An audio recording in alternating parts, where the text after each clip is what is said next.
যে বিষয়টা সেটা হচ্ছে যে নির্বাচন যখন একটা বোর্ড তৈরি হয়েছে, আপিল বোর্ড তৈরি হয়ে যায়, সেটা কে করে? পরে হলো যে সমিতির নেতৃবৃন্দ থাকে তারা করে। এখন যেহেতু আমাদের নেতৃবৃন্দ নাই, এটা প্রশাসক করেছে। ওখানে আমরা যারা ক্যান্ডিডেট, আমাদেরকে তো ওপিনিয়ন নেওয়ার কিছু নাই।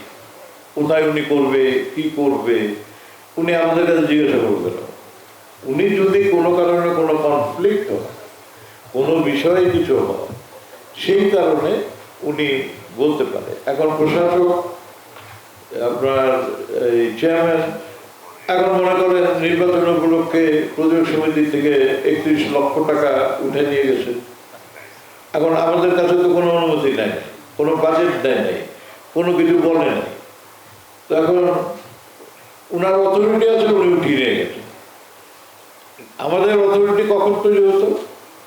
আমাদের অথরিটি তৈরি হতো আফটার দ্য ইলেকশন। ওনাকে তো ভাউচার দিতে হতো, ওনাকে খরচে দিত। তখন যদি আমরা কোথাও মনে করতাম অনিয়ম, দুর্নীতি, তখন আমরা সেই নতুন কমিটি তারা করতে পারত। সুতরাং নির্বাচন কোথায় অনুষ্ঠিত হতে হবে, কীভাবে হতে, সেটা হচ্ছে তাদের এখতিয়ারভুক্ত, তাদের বিষয়।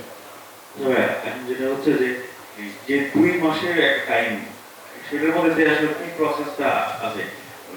লিখো ভাই বা মামুন ভাই বলে আমি বলছি, যে কোনো আদালত কিন্তু একটা স্টে দেয়, যেটা ওই যে ভাই বললেন, সেটা হচ্ছে উদ্দুল সাহেব কি বলেছেন যে 2 জন ক্যান্ডিডেট এরকম একটা ফয়সালা ছাড়া যদি ইলেকশনটা হয়ে যায়, এই ইলেকশনটা প্রশ্নবিদ্ধ। সো দ্যাট মাননীয় আদালত আপনি কি করছেন, সে ক্লিয়ার করে আপনারা আসেন, আমরা দিব। তার মানে আমাকে আবার যেতে হবে, এবং ওখান থেকে ক্লিয়ার হয়ে আপিলের ডিভিশন ট্রাইব্যুনাল তাদের কাছে কাগজ দিলে সে পাঠিয়ে দেবে নির্বাচন কমিশন। সেখানে ক্যান্ডিডেট যদি টিকবে, না টিকলে তাদেরকে বাদ দিয়ে নির্বাচন কিন্তু বন্ধ হয় না। দেখেন পরের দিন থেকে যে এত অপপ্রচার, নির্বাচন বন্ধ হলো, ভোটাধিকার খেয়ে ফেললো। আরে ভোটাধিকার তো 15 বছর যাবতে খাওয়া।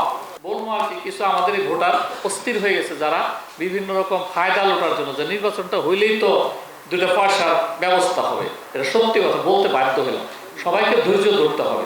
নির্বাচন 12 বছর হয় নাই, 14 বছর হয় নাই, তুমি আর 2 মাস অপেক্ষা করতে পারবে না।